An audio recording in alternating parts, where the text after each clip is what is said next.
I think my most touching moment was probably the last time that, I mean, like basically any time when it's on tour and it's any senior's last tour.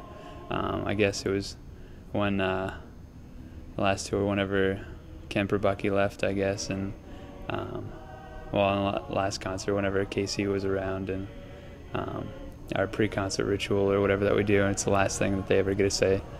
I guess probably any of those. Take your pick.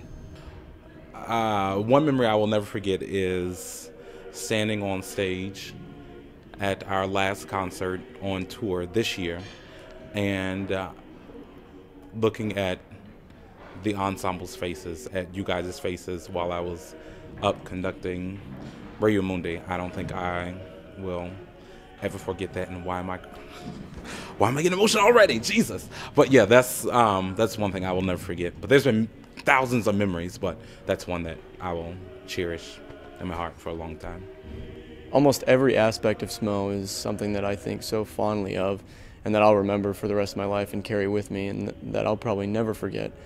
But I think one memory that stands out is just, it's a small one, but it's one that's always caught my attention, and it's that we do that ritual before every concert, and we come together, and we each, some people say whatever they want to say, and but it is, not only is it a good thing to come together before the concert and really focus before the concert, but it's an opportunity for SMO to realize that we're in this together, that we are a brotherhood. I just feel good every time we sing for people at an event and then we get feedback at a later date, such as the funeral we just sang at and how touched the family was by that, and interacting with them made me feel good. Just any time that we give back to people and can make them feel better about things that they've done, that's a touching moment to me. I came in 2001. Yeah, I'm really old. But came in 2001. 9/11 was my second week of classes.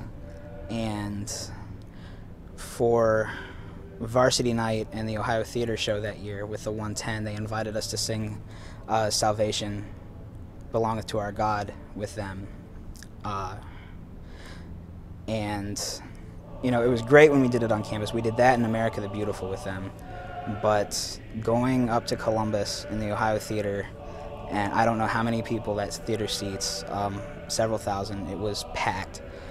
We did Salvation is Created, and I have never seen a crowd, well, singing it was amazing. It was absolutely out of this world, just having the band behind you and then singing that piece. It's a great piece anyway. But we finished it, and the crowd, it had to have been 3 minutes that they let them they were standing, cheering, going crazy after that. It was such a moving moment because of all the emotion that was running around from 9/11 at the time, and just how touched everyone in the audience was. The only way that we got them to stop applauding was to move on to the next song.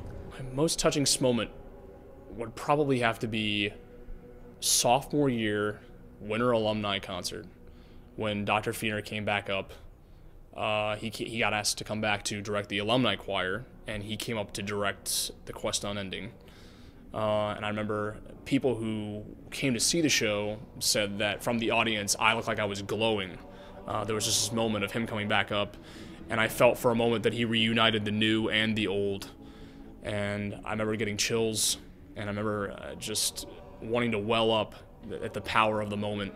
And by singing The Quest Unending with him, he was connecting Dr. Zook's memory and the new SMO, and everybody was together. All the alumni came back. It was just a very powerful moment for me. So, probably my favorite piece we've done with Singing Men of Ohio would have to be, hands down, The Quest Unending. Hands down. That was just amazing. I don't think any song compares to The Quest Unending. It embodies everything that SMO is about,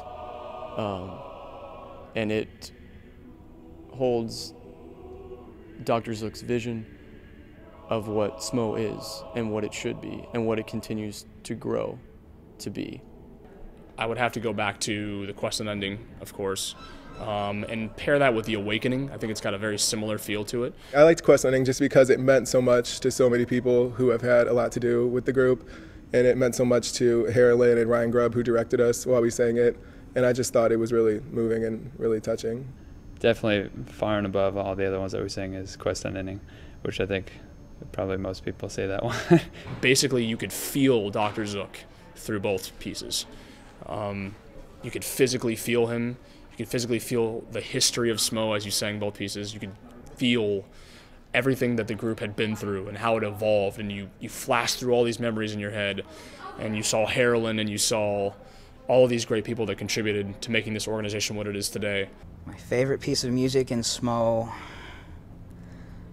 that's a toss-up between the Bible Ave Maria and Salvation is created. And I would probably have to go with Salvation just because of my experience with it my freshman year with the 9/11 tribute, and then getting to conduct it last year was such a privilege. I think that if I were to choose a freshman that really gets, I think that really gets what SMO is about already, and that can really be a huge leader of this group down the road, it would have to be Joe LaRocca. I wouldn't say I had a favorite SMO freshman. I love them all equally. They've all done a lot this year, and they have a lot to be proud of, so I love them all. Zach White is a goofy little kid. I am very impressed with Joe LaRocca and his dedication to this group. Kevin Lunsford, Paul Hippolyte, and Zach White are kind of one person, so I really don't think that counts. If Chris Moran was a freshman, he would be my favorite freshman, but he is not. But I have to say, all the new guys, they've really pulled their weight around this year, and so that's why I love them all. I actually haven't been around too much this year because of class conflicts. But one of the freshmen that I did get to meet, I can definitely tell he's going to be a great SMO brother. Joe LaRocca seems like a very good man, good SMO brother. All of the new guys are something special in their all unique way, whether it's a sense of humor or because they remind me of me. David Jeffries is the sexiest man alive. Paul Hippolyte always cracks me up.